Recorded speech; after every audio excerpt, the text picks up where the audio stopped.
We remain steadfast in our commitment in delivering local news that matters. Stories that inspire. Enriching the lives of Filipinos in the Philippines and across the globe. This is your GMA Regional TV. Buong puso para sa Pilipino.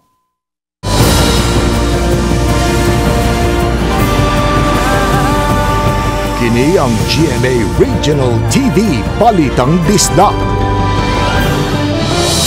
Maayong hapon, kini ang inyong GMA Regional TV Balitang Bisdak, ang bugtong kasaligan, kasandigan o kadangpan sa mga Bisaya. Ako si Alan Domingo. Nga maghatod sa labing dako og mga nagunang balita nga mahinungdanon sa Central ug Eastern Visayas. Live din si GMA Complex sa Dakbayan sa Sugbo. Ako si Cecil Kibod Castro. Moabot sa 3 milyones ka mga tao ang misalmot sa sinulog sa Sugbo, Philippines 2024, matod sa kapulisan. Samtang malinaw ug malampuson ang tanang kalihukan nga naglambigit sa kapistahan ni Senyor Santo Niño. Sa irantang detalye, pinaagi ni ining report. Giklaro sa opisyal sa Cebu City Police Office nga ang 3 milyones ka mga tao nga nakigsinulog lakip na sa SRP ug sa ubang dapit sa syudad nga gihugupan sa katawhan. Kini ilabi na nga duol ra ang Basilica Minori del Santo Niño ug ang South Road Properties kun SRP nga nahimong sentro sa kulturanhong kalihukan. Bisan pa man sa distansya o sa nasinating kainit sa panahon apan, wa kini makapabugnaw sa excitement sa mga tao nga musaksi sa performance sa tanang mga contingents. Sa sinulog route, nasaksihan sa mga tao ang sayaw sa kadalanan, samtang sa sulod sa grandstand ang final showdown sa mga dancing contingents. Napuno usab kini sa mga tumatanaw sa sulod sa grandstand ug sa palibot ilabi na sa pagkagabi. The crowd estimate we had yesterday was about estimate ng siya about 3 million. That includes already the activity, tanan activity. Hinoon adunay mga natalang kaso sa pagpangawat og cellphone apan dali ra usab na balik ang makinawat nga butang ug wa kini makaapekto sa peace and order sa Dakbayan. Maabot sa 4,000 ka mga pulis, inabagan sa mga sundalo, bombero ug ubang mga force multipliers ang nipatuman sa Peace and Order sa Sinulog Festival 2024. On the security side, mapasalamaton gyud kami nga kanang hapsay gyud ang ato ang sinulog nga aktibidades. Even when we started like January 10 for the Walk with Jesus, hangtod nag-conclude ta or nagumanta sa atong activity with the Grand Festival. Sa pikas bahin, nasaksihan sa mga tao, sa unang higayon ang Drone Formation Exhibition Show human sa repeat performance sa Cebu City LGU Guest Contingent. Di nakita nini ang mga pulong nga sinulog sa Sugbo, Pit Senyor ug ang imahin mismo ni Senyor Santo Niño nga gipaagi sa Drone Formation. Pasado alas 8 gabi usab ang finale, diin gipahigayon ang fireworks display. Kauban si Clufer Lumayag o Rod Prado, ako si Alan Domingo. Balitag Bisdak. Bumper to bumper man ang kahon sa Trapikos Dakbayan sa Sugbo sugod pagkahapon hangtod nas gabi tungod sa sinulog Grand Mardi Gras lahi ang sa Dakbayan sa Talisay. Kung ngano kaha sa iron nato sa report ni February Dumabo. Way suliran sa trapiko ang Dakbayan sa Talisay atol sa pagsaulog sa sinulog gahapon. Mato ni Joy Tumulak, hepe sa City Toda, nga aduna hinoy higayon nga siradaan ang dan paingon sa SRP. Diyang gisiradaan ang habig si Dakbayan sa Subo sugod sa alas 4 sa hapon tungod sa pagdaghan sa mga sakyanan diha sa SRP. Apa nilanat lang og 30 minutos. Pagman sa akong mga personnel dapit sa may Bulacau area, pagman sa akong personnel dapit na sa may Inayawan area, ug ang katong pagmanpod sa akong mga personnel gikan sa boundary hangtod paingon dito dool sa El Curso nga ni support sa mga sakop sa CTTO. So nakita namo nga volume unta ang mga sakyanan apan kompleto man ta og mga personnel dito sa area. So, dali na kaysa namong nahabwa. Grabe man ang paghuot sa trapiko sa Cebu City area ilabi na sa kagabhion. Apan sa habig sa Dakbayan sa Talisay, sa alas 4 sa hapon o gabi, makita sa monitoring sa mga CCTV sa Talisay City Command Center nga hawan lang ang kadalanan sa habig sa Talisay City, dool sa mga utlanan sa Cebu City o Talisay, sama sa Dan and Bacalso sa Barangay Bulacau. ug sa Coastal Road sa may Barangay San Roque. Giulagway ni tumulak nga epektibo ang ilang napatuman nga traffic plan. Ang akong ikasulti lang kay based sa akong pagtambong sa mga meetings, dugay kaayo ni come up og final nga traffic plan. Unta pipila ka mga buwan unta daan ang gi-estudyohan ang plano sa traffic. Uban ni Cleofer Lumayag ug Rod Prado, Femery Dumabok. Balitang Bisdak. Duha ka mga batanong tinunan sa usa ka universidad nga giingong naggara-gara ug nag-dirty finger sign sa pulis atol sa Sinulog Festival ang natanggong karon sa bilangguan. Sa irantang detalye, pinaagi ni ining report. Sangko sa langit ang pagmahay dungan sa pagpangayo og pasaylo kining duha ka mga batanong estudyante nga naa karon sulod sa custodial facility sa Waterfront Police Station. Kini mahitungod sa ilang pag-dirty finger din anaa sa ilang background ang duha ka pulis nga nag-duty niadtong tungura sa panahon sa sinulog diha dapit sa Barangay San Roque, Cebu City. Apan pasabot nila nga dili nila intensyon ang mga pulis kun dili ang ilang ka grupo diin gisinda nila og hulagway aron matultulan sila og naatlan lang nga na ang mga pulis sa ilahang background. Marayo lang yung pasaylo, ganyan. Nadaragin ko sa kiyat-kirato, ganyan. Wala yung intention nga mandaw itong polis, ganyan. First, ang gibuhat ato kay nangita mi ka ng lugar na pwede mapicturan para may bawa nasa mi kapita. Moto sa first picture na mo kay naka-face ra jud mi. Yeah. Dugay mo jud kay sila ni-reply. So moto sa mga pagkaduhang picture kay kuan na dirty finger mi. Nasayra sa opisyal sa kapulisan nga gibuyag na sila sa mga pulis kay hilabihan ang ilang pagara nga nisangpot na ngadto sa pag-dirty finger sign. Gikadakdang paskanog kasong unjust vexation ang duha ka mga tinunan. Apirmi ra bagyod ang pagmahay na agyud na sa ulahi. Pasagana tug kaso mo. Yes, ug dili nato na kasuhan, pamarisan na sa uban. Kauban si Cleofer Lumayag ug Rod Prado. Ako si Alan Domingo. Balitang Bisdak.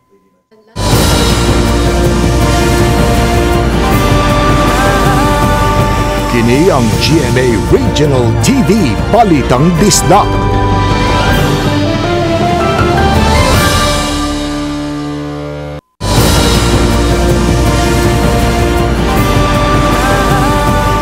Kini ang GMA Regional TV Balitang Bisdak. Sa bispera sa kapistahan sa Balang Bata, gidagsa ang solemn foot procession nga gisalmutan sa gibarabanang 1.1 million ka mga tao.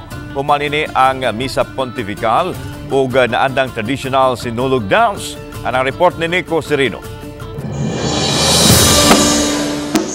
Saktong 1:00 sa hapon nitong Sabado gipagawas ang imahen sa Balaang Bata sa compound sa Basilica.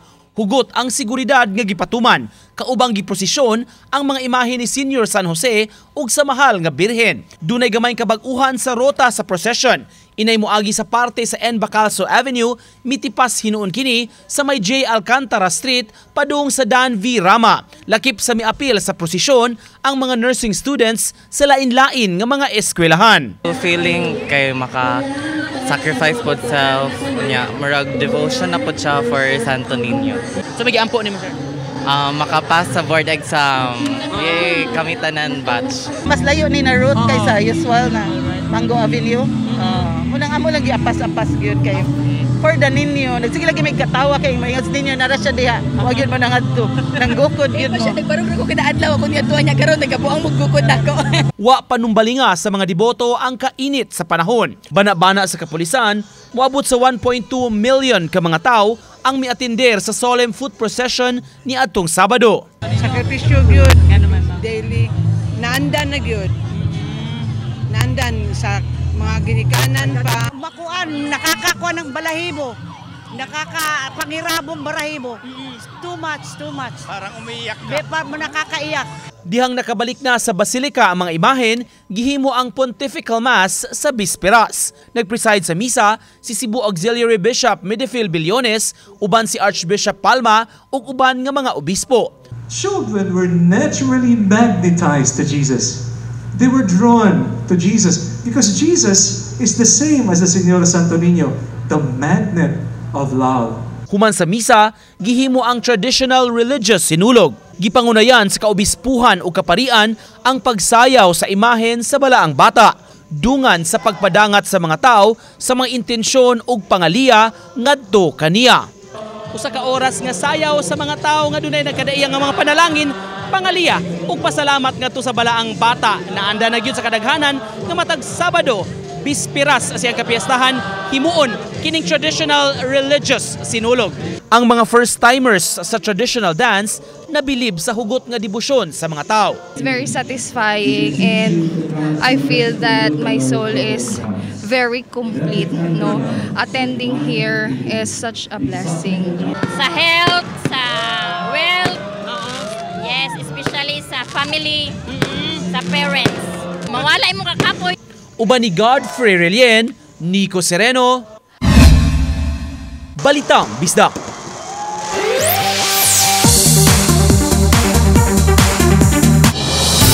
Mga Kapuso Stars, milingaw sa mga Sugbuanon nga mihugop sa SM City Event Center subay sa kasaulugan sa kapistahan ni Senyor Santo Niño. Atong sayran sa report ni Femery Dumabo.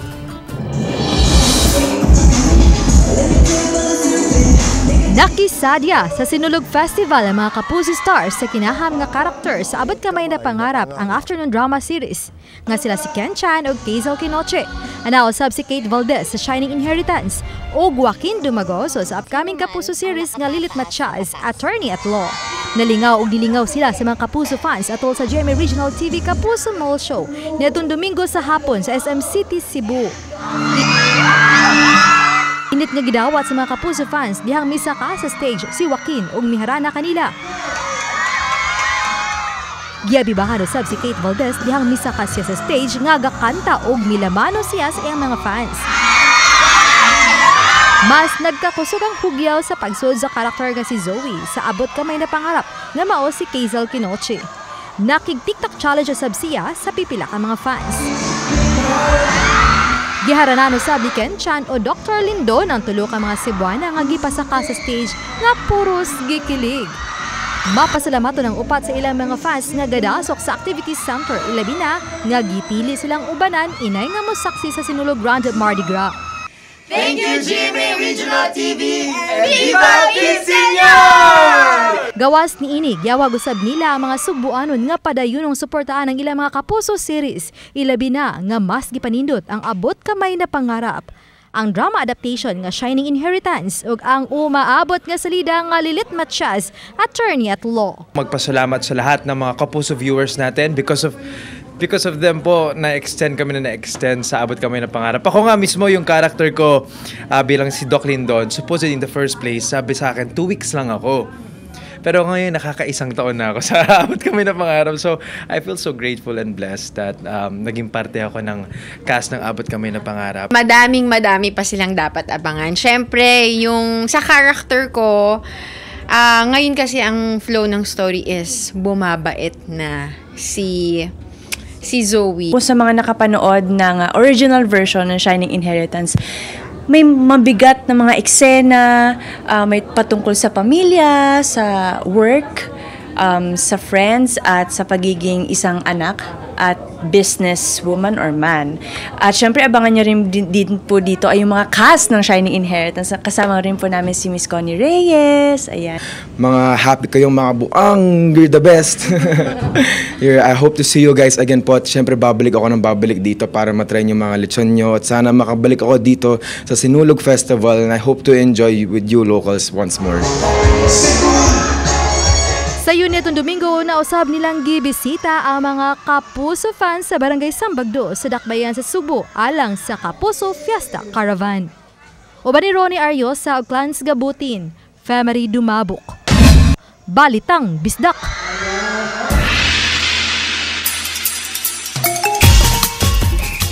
Mga deboto ni Senyor Santo Niño ang nidugok sa Pier 1 ug sa Basilica Minore del Santo Niño pagtagbo sa fluvial procession o gihimong reenactment. Ang report ni Femery Dumabo. Kadlawon pa lang, nagpahimutang na kining mga deboto kili sa terminal sud sa Pier 1. Kinaron mas duol nilang masaksihan ang pagdunggo sa galyon nga maoy gisakyan sa mga imahen nila ni Senyor Santo Niño, Birhen sa Guadalupe ug San Jose. Sagad kanila gabitbit sa imahen sa balaang bata. Sa dungguanan adunay 5 ka grupo sa mga sinulog dancers nga panindotay sa ilang pagsinulog. Samtang nagpaabot sa pagdunggo sa galyon. Alas 7:53 sa buntag, midunggo ang galyon uban kang Archbishop Jose Palma ug Father Nelson Zerda, rektor sa Basilica Minore del Santo Niño de Cebu. Sa paggawa sa pier area, gawarawara ang mga deboto nga gaatang daplin sa daan ug miabiba sa Sagrada Familia. Misunod dayon ang hamubong prosesyon padung sa Basilica Minore del Santo Niño de Cebu, alang na sa reenactment sa unang bunyag kasaluguban pa. Usa sa mitambong ang 70 anyos nga miisip sa reenactment nga usa sa labing importanteng religious activity sa kapistahan. Mas ganahan lang ko kay makuha na to mga kuan sa unang panahon. Murag. Kasi imong mga panalangin Mayog ko ng pamilya. Makakuha sa mga problema. Sa reenactment, subling gihimo ang pag-ugbok sa Magellan's Cross, dayon gisunod ang pagsaulog sa Santos nga misa. Kabahin niini ang reenactment usab sa bunyag ug kasal. Sa iyang wali, gimug ata ni Father Zerda ang kamahinong danon sa sakramento sa usa ka Kristiyano. Mao kini ang significance sa bunyag, pinaka-importante nga sakramento. Mao na gitawag nga unang mga sakramento, initiation, bunyag. Pag-andam sa usa ka matutuo sa iyang buhaton, responsibilidad. Gimo sabang blessing sa tanang mga manimbahay ug ang mini procession sa imahen sa Birhen sa Guadalupe ug Balaang Bata sud sa Pilgrim Center. Femari Dumabok, Balitang Bisdak.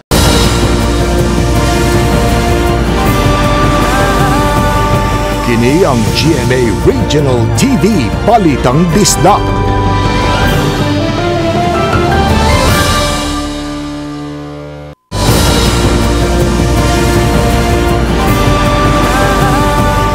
Kini ang GMA Regional TV Balitang Bisdak. Religious o cultural activities sa 459th Fiesta Senior sa Cebu. Malampusong napahigayon matod sa otoridad. Samtang ang Department of Tourism mihulagway sa cultural activities nga usa ka panagiusa sa pagtuo, kultura ug tradisyon nga makadapit sa pagtagad sa kalibutan. Ma-highlight sa kasaulugan, Siron nato pinaagi nining report.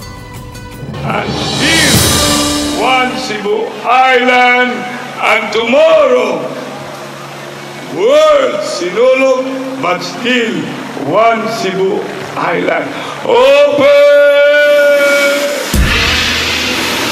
Kini ang formal nga pabukas ni Mayor Michael Rama, overall chairman sa Sinulog Foundation Incorporated sa Sinulog sa Cebu, Philippines 2024. Highlight sa cultural celebration sa kapistahan sa Balaang Batang Jesus sa Queen City of the South. Karong tuiga, 21 ka mga contingents ang misalmot sa Sinulog Grand Mardi Gras sa Cebu City. 18 ka mga dancing contingents ang nagtigi, 9 niini ubos sa Sinulog Base category, 9 usab ang nagtigi sa Free Interpretation category, lakip na ang 2 ka out of towns contingents. Grand champion sa Grand Ritual Showdown ubos sa Sinulog Base category ang Banawan Cultural Group sa Barangay Guadalupe.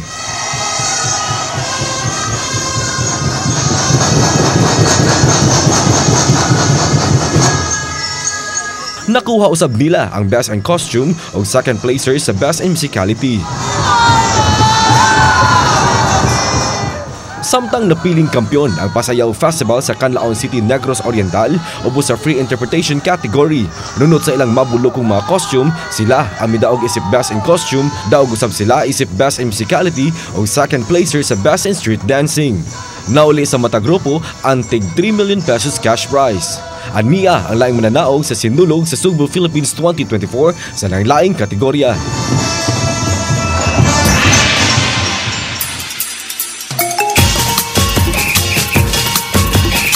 Sa gidapit sa Sinulog Festival si Tourism Secretary Cristina Garcia Frasco nga mihulagway sa kalihukan nga talagsaon kay nakadani kini sa pagtagad sa kalibutan. The rich tapestry of our culture. Our culture, our traditions, and the warmth of our people are unique facets of the Filipino identity that are invaluable assets that can captivate the entire world. Samtang gihulagway sa commander sa Joint Task Group nga malinawon ug walay hulga sa kahapsay kalinaw atol sa sinulog Grand Mardi Gras. Matod sa kapulisan, miabot sa 4,000 ka mga security o law enforcement agencies sa Cebu ang gipakatap sa laing mga aktibidad. Peaceful implementation of the security plan, public safety plan, and at the same time we credit to all Cebuanos. Kauban si Clans Gabutin, Mark Regiabelia. Balitang Pisdak. Usa sa dakong kabahin sa kasaulugan sa ika-459 Fiesta Senior ang fluvial procession sa imahen sa Balaang Bata uban sa iyang mga ginikanan nga gidag sa usab sa mga deboto. Atong sayran sa report ni Chelo Valiena. Human mahatod ang imahen gikan sa Mandaue City ug natugyan sa dakbayan sa Lapu-Lapu, mihapit sa Nuestra Señora Virgen de la Regla ug gisunod usab dayon ang fluvial procession nga nanukad sa Naval Forces Central. Lakip sa mitambong si Cebu Archbishop Jose Palma, mga obispo ug ang kaparian sa Basilica Minore del Santo Niño. Diyan ang pagkabuntag na sa alas 6, milawig ang galyon nga gisakyan sa mga imahen sa Sagrada Familia subay sa Mactan Channel nga giubanan usab sa 5 ka sea assets sa Philippine Navy ug 2 sa Philippine Coast Guard. Misalmot ang 246 ka registered sea vessels sa prosesyon sa kadagatan hangtod na abot sa Sisilex, lagbas sa SRP ug didto mi-U-turn padung sa Pier 1 hangtod sa Basilica Minore del Santo Niño. Chelo Valiena, Balitang Bisdak. Gipasaka na og kaso ang 5 ka mga gitumbok nga responsable sa pagpusilbatay sa Executive Assistant for Market Administration sa Lapu-Lapu City nga si Christopher Siniza, usa sa mga masterminds gikatahong usa ka department head sa Lapu-Lapu City Hall. Si Luan Merondina sa report. Ikaw ba, Aldred Piniranda Dumog, bukasalig ba ka, manumpa ba ka, nga tanan nakalahat diri, kay puro kamatuuran, way sagol papakat? Yes, sir. Atubangan sa piskalya, nanumpa si Aldrin Piñaranda Dungog ang gitumbok nga middleman sa pagpusilpatay kang Christopher Siniza. Si Aldrin, kinsa gikonpermar ni Mayor Junard Ahongchan nga job order personnel sa clearing team, una nang nasikop sa Lapu-Lapu City Police niadtong Enero 9 tungod sa illegal possession of firearms. Apan dihang iyang nasayran, nga mitahan na ngadto kang Chan ang driver sa motorsiklo, miangkon kini sa salaod ug mipadayag og kaandam sa pagluwat og extrajudicial confession. Apan nagdumili na kini pagluwat og dugang pamahayag at tubangan sa media. Samtang lakip sa miluwat og extrajudicial confession, si Rodel Asuki Mojado ang gikatahong driver sa motorsiklo kinsa mitahan ngadto sa mayor niadtong Enero 9 usab. Sakto ba ni siya tanan? Wala ni siya pamakak? Wala.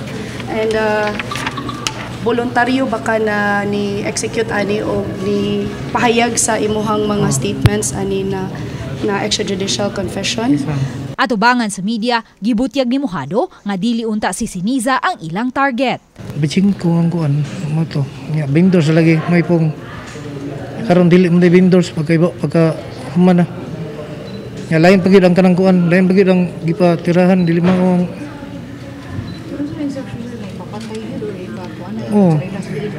ipapusil yun nila. Ipapusil yun lang, ipapatay yun. Iyang gipasabot nga samtang nakaila siya sa mastermind, apa dili siya ang direktang kontak ni ini. Sa mastermind dili ko kakuan kay wala mo kaila pa. Pero nakakuan ko, nakadungog ko nga mao na ang nagpasugo. Pero ang nakaila to 14 Al. Matod ni Police Lieutenant Colonel Christian Torres, spokesperson sa Lapu-Lapu City Police Office, nga anaano sab karon sa ilang kustodiya ang mismong gunman kinsa nasikop nila niadtong Enero 9 atol sa usa ka buy-bust operation. Dili ni siya inquest proceeding, manang regular filing atong i-file. Ang kaso nga murder is i-file regular. Then patubagon ni ang mga akusado. To include na to tanang ni-confess. Ang mastermind sir do? Bisa gitumbok na to is duha ka mastermind, babae o lalaki. Gihangop sa asawa sa biktima nga si Paho Barangay Councilor Jill Siniza ang paspas nga pagkasikop sa mga responsable o pagkatumbok sa mastermind. Aminado si Councilor Jill nga risgo ang gihuptang posisyon sa iyang bana sa merkado, apan di niya mahulagway ang iyang gibati dihang nasayran niya nga mismong ang kumari pa niya ang mastermind sa krimen. Wa gyud ni wagay ni tawag na posilan akong husband. until namatay na lang, naghaya na lang me for 9 days, wala gyud siya, wala. So ma-feel gyud nimo ang guilt sa usa ka tawo kung naisa nimo. Apan kumbinsido usab siya nga may kamatuuran ang giluwatang extrajudicial confession sa middleman ug driver sa motorsiklo. Bisan pa wala ko nakakita sa CCTV sa tanan, ako nanawag jud ko ni Mayor nga nisulti jud ko nga 100% siya gyud ang mastermind. Si Mayor Junard Ahong Chan sa iyang bahin mitataw nga mohimo og nilahi nga investigasyon ang City Hall. Ilabi na kay gawas nga usa ka department head ang gitumbok nga mastermind gikatahong nalambigit usab kini sa mga illegal nga kalihukan diha sa merkado. She's still working, she's still reporting on duty, no? Siguro pa siya kabalo karon mahibaw-an niya based on the complaint filed already. We will conduct a separate investigation through administrative. Kaya this is a criminal man, so lahi ang atong investigasyon sa. Sa pagkakaroon, itimbang-timbang pa sa piskalya ang giluwatang extrajudicial confession sa duha ka mga suspect ug may posibilidad nga mamahimong state witness ang usa kanila. This afternoon, mo issue ko og memorandum pag-create og panel to 3 prosecutors composed sa panel sa mo evaluate o mo investigate aning kaso. Luan Meron Hina, Balitang Bisdak. Samtang makita ninyo kini mong episode sa official website sa GMA Regional TV, www.gmaregionaltv.com. Pero usab ninyo mabisita ang among official YouTube channel, GMA Regional TV, ug i-click ang subscribe button alang sa labing init nga mga balita gikan sa mga rehiyon. Buot namong pasalamatan mga kapuso sa lain-laing bahin sa Pilipinas sa pila mga kapuso nato abroad. Tungod sa GMA Regional TV, Local News Matters, kami ang GMA Regional TV Balitang Bisdak. Kinatibukang pwersa alang sa mas dakong misyon o kalapag ipag-alagad sa nasod. Mayong hapon mga kapuso.